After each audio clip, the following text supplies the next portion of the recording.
अस्सलाम वालेकुम बच्चों तस पता परान चैप्टर रेस्पिरेशन इन ऑर्गेनिजम्स अजुक सोन टॉपिक ब्रीथिंग यु जन ब्रीथिंग वनान कशर पे शाह खालन तो शाह वालन या वनो the process of taking in air rich in oxygen from the body and taking out air rich in carbon dioxide from the body. And it's a process, the breathing, it's process during which what happens, air which is rich in oxygen, we inhale air into the body and take out carbon air that is rich in carbon dioxide from the body to the surroundings.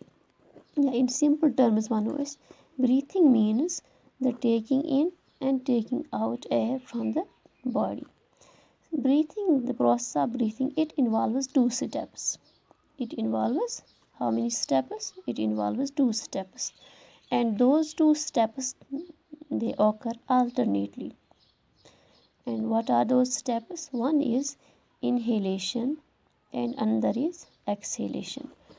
Inhalation चे वना inhalation को हवा अंदर न्यून body मज यानी शाह अंदर न्यून हवा अंदर न्यून बॉडी मज अत वनान इनहेलेशन तो पत वापस शाह त्रावन यानी पन्नी बॉडी मज वापस यह हवा नेबर त्रावन अत वनान एक्सहेलेशन यानी taking in air into the body that is rich in oxygen, it is called inhalation, and taking out air that is rich in carbon dioxide is called exhalation.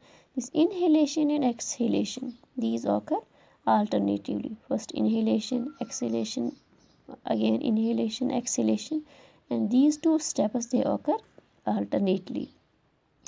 Now another subtopic in this lecture is breathing rate. We know the breathing rate, what do we mean by breathing rate? Breathing rate, it means the number of times a normal person breathes. यानी कते फिर अख normal human being या normal organism सह कते फिर शाह खालान तो वालान सह गो तमिस ऑर्गेनिज्म सह ब्रीथिंग रेट या वो तम कसा इनहेलेशन तो एक्सहेलेशन कर सह गो तमिस ऑर्गेनिज्म सह breathing rate. So the number of times a person or an organism breathes is called its breathing rate, and this breathing rate it varies. In normal human being, normal adult human being, the normal breathing rate is 15 to 18 times per minute. 15 to 18 times per minute. So that means a normal human being breathes for 15 to 18 times. 15 to 18 times in 1 minute. The normal breathing rate of a adult human being is 15 to 18 times. But this breathing rate it can change. Ye breathing rate ye slow ti asit ye faster ti asit.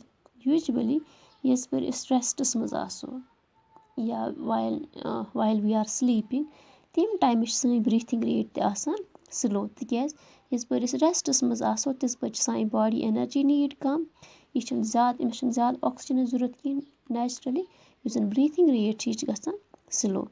The breathing rate is faster tim saat yem saat is kan heavy exercise karo ya is aso kan heavy work karan tim saat gasan breathing rate faster. Ye breathing rate kya gasan faster tikaz during heavy exercise sai body ch asa energy requirement zyad so energy requirement fulfill karne khatir energy demand fulfill karne khatir sai body ch it breathes at a faster rate to carry in more and more oxygen into the body.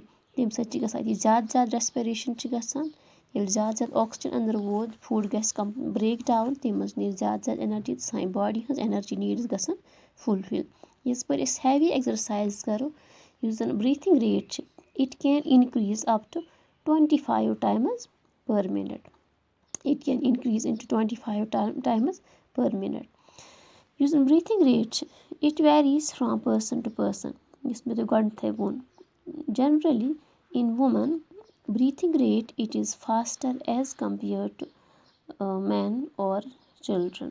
In women, breathing rate is faster as compared to men and children. It is in case of woman it is approximate, it can be up to 20 times per minute. It can be 20 times per minute. We will study the mechanism of breathing, how it occurs, the process of breathing, how it takes place. We will study it in our next lecture. Till then, Khuda Hafiz.